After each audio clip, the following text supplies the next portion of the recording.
travers nos écrans. Exactement, merci beaucoup. Bonsoir, bonjour à tous. Je suis ravie d'être avec vous pour débuter cet après-midi. Donc effectivement, je vais vous parler des nouveaux usages des médias du grand public, des Français en tout cas. Alors sont-ils nouveaux ou pas, c'est ce qu'on va découvrir ensemble. Et on va commencer tout de suite.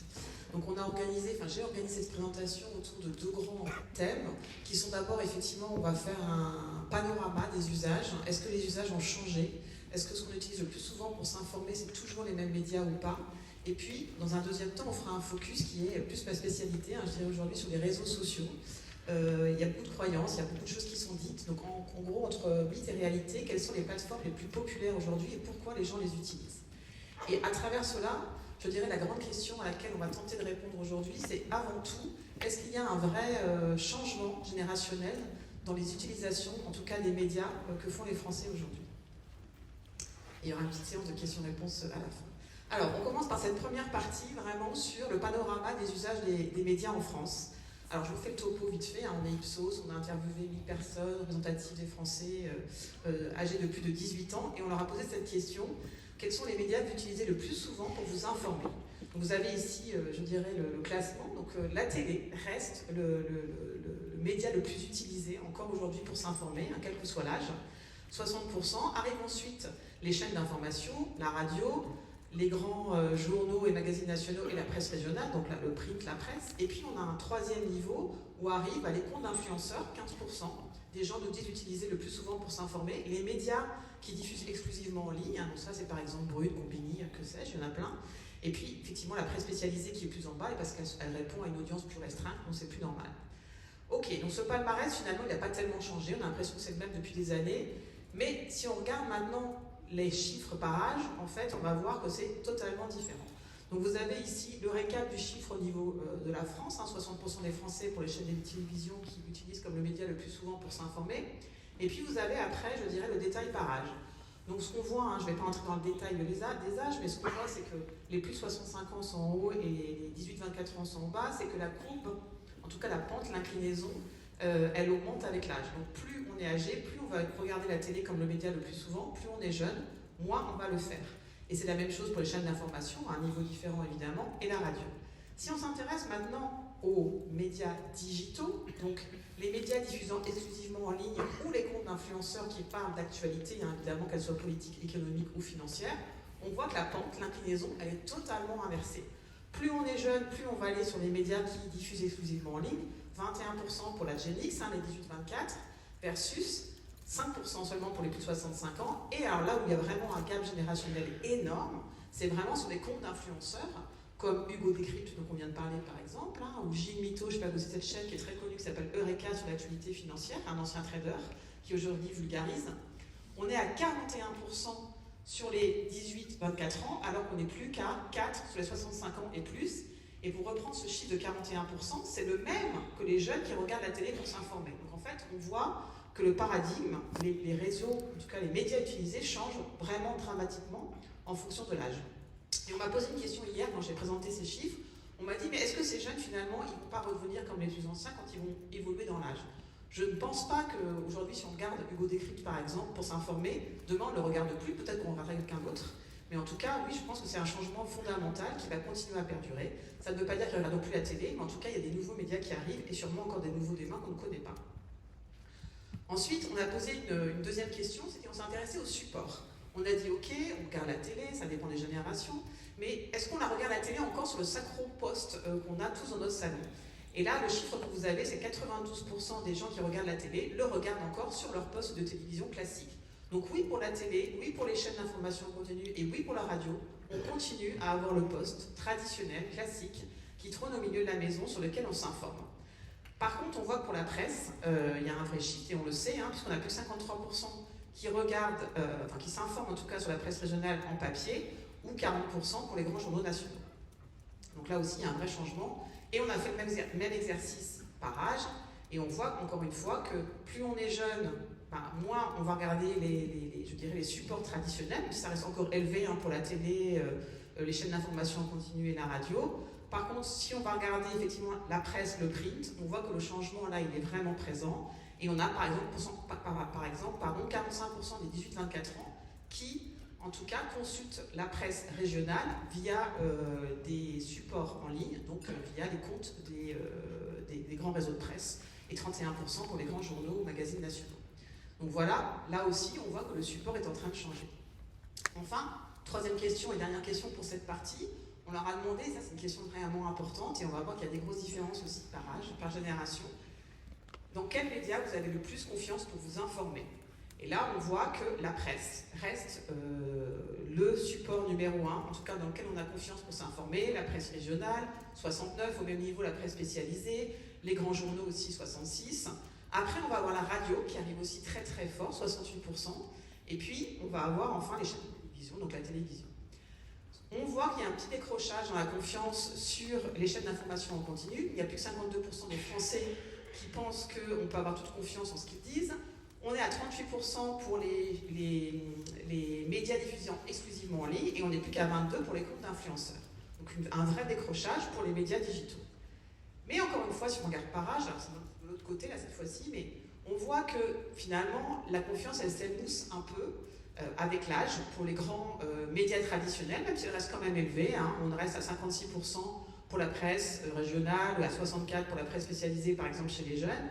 Mais là où on voit un shift important et énorme, c'est d'abord effectivement sur les médias en ligne, puisqu'on est 44% chez les jeunes à avoir confiance, alors qu'on n'est que 26% pour les plus de 65 ans. Et alors, si on regarde les comptes d'influenceurs qui parlent d'actualité, là le shift il est énorme, puisqu'on passe à 53% des jeunes, vraiment des 18-24 ans, qui ont confiance dans ces influenceurs, alors qu'on n'est plus qu'à 5 parmi les plus âgés, ou même 17 sur la tranche d'avant. Donc en fait, là, les 53, pour reprendre ce chiffre, c'est autant de jeunes qui ont confiance, par exemple, dans la radio.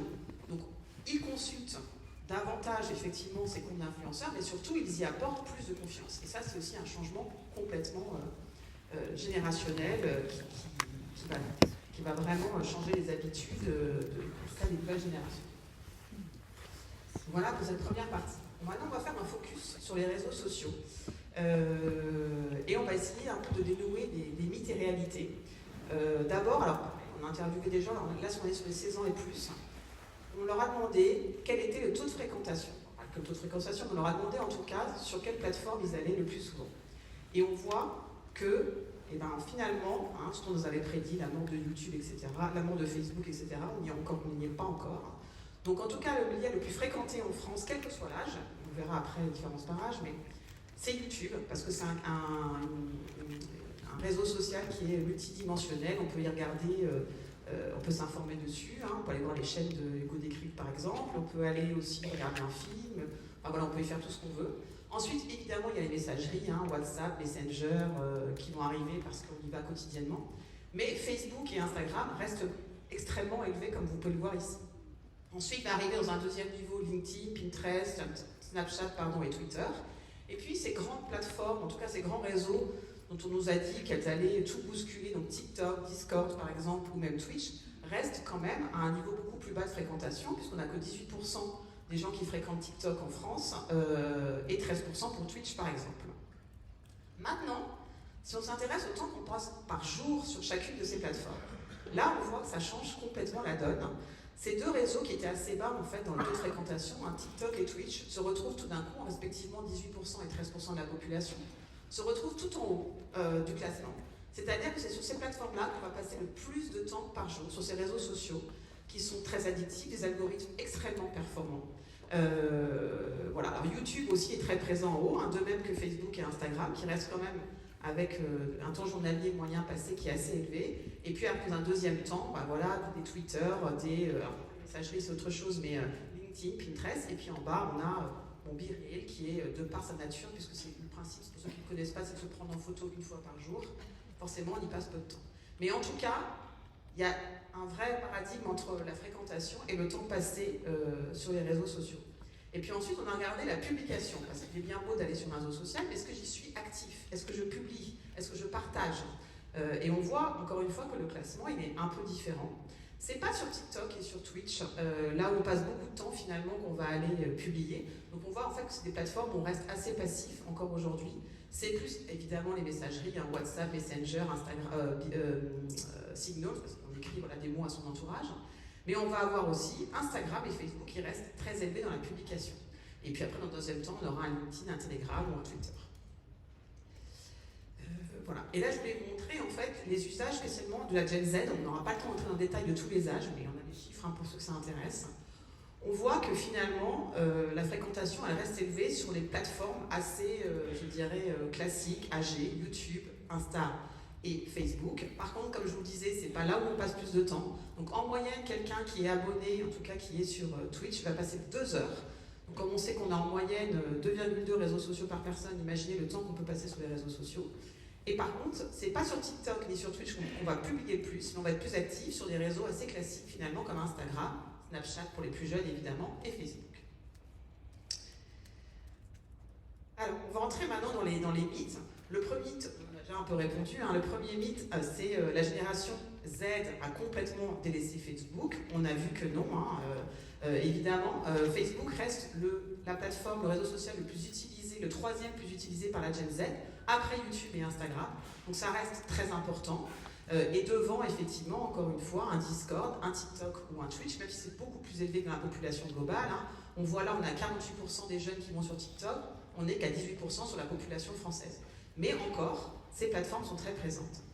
Et puis après, on a regardé effectivement par génération quand même sur ce Facebook ce qui se passait. Donc on voit que c'est quand même la Gen Z et les millennials qui continuent à aller le plus sur Facebook, et ça c'est intéressant.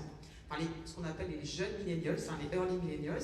Par contre, pour la publication, ça c'était hyper intéressant pour nous, c'est plutôt les plus vieux qui sont plus actifs. Ils y vont moins en nombre, mais quand ils y vont, ils continuent à publier beaucoup et à partager, alors que la Gen Z, on verra après, a une utilisation un peu différente aujourd'hui de Facebook. Ils y vont beaucoup, notamment, c'est un peu l'antichambre de LinkedIn, ils y vont pour s'intéresser à des travaux académiques, faire des travaux de groupe dans leurs universités, dans leur lycée. C'est là où on va s'informer aussi sur la vie culturelle, par exemple. On va aller beaucoup chercher des informations, plus qu'on va en partager, en fait, et plus qu'on va en poster. Le mythe numéro 2, c'est que LinkedIn ne s'adresse qu'aux populations déjà intégrées dans le monde du travail. Mais en fait, pas du tout. C'est encore une fois, c'est la Gen Z et les jeunes millennials, les 25-34 ans, qui vont être le plus présents sur LinkedIn, pardon. Et pourquoi? Parce qu'en fait, alors dès le lycée pour certains, mais en tout cas à la fac, c'est sûr, on apprend à se servir de LinkedIn. Il y a des cours, même spécialement dédiés à ça, pour mettre en avant son parcours professionnel, ce qu'on veut faire plus tard, aller se renseigner sur les entreprises. Donc ça fait maintenant partie du processus académique des étudiants et des lycéens. Le mythe numéro 3, je regarde juste l'heure pour faire attention que je ne déborde pas. Très bien. Le mythe numéro 3, ce sont les jeunes qui publient le plus sur Twitter. Eh bien, pas du tout. En fait, encore une fois, ce ne sont pas les jeunes qui vont le plus sur Twitter et ce n'est pas la plateforme sur laquelle ils sont plutôt présentes.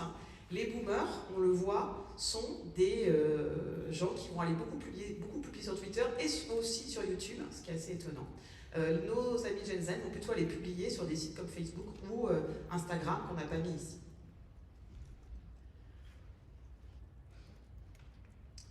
Le mythe numéro 4, l'avant-dernier, TikTok est uniquement un réseau social pour se divertir et s'amuser. Et bien en fait, pas du tout. Alors évidemment, on va se divertir sur TikTok, ça c'est une évidence. Mais aujourd'hui, TikTok est beaucoup utilisé, notamment par les jeunes, pour aller, je dirais, accompagner son parcours et son cursus scolaire. Notamment, on a eu une explosion post-Covid, après le lockdown, en fait, de profs qui se sont mis à donner des cours sur TikTok. Et donc, les étudiants sont venus assister à ces cours pour les aider avec des méthodes un peu différentes, plus amusantes, à suivre leurs cours.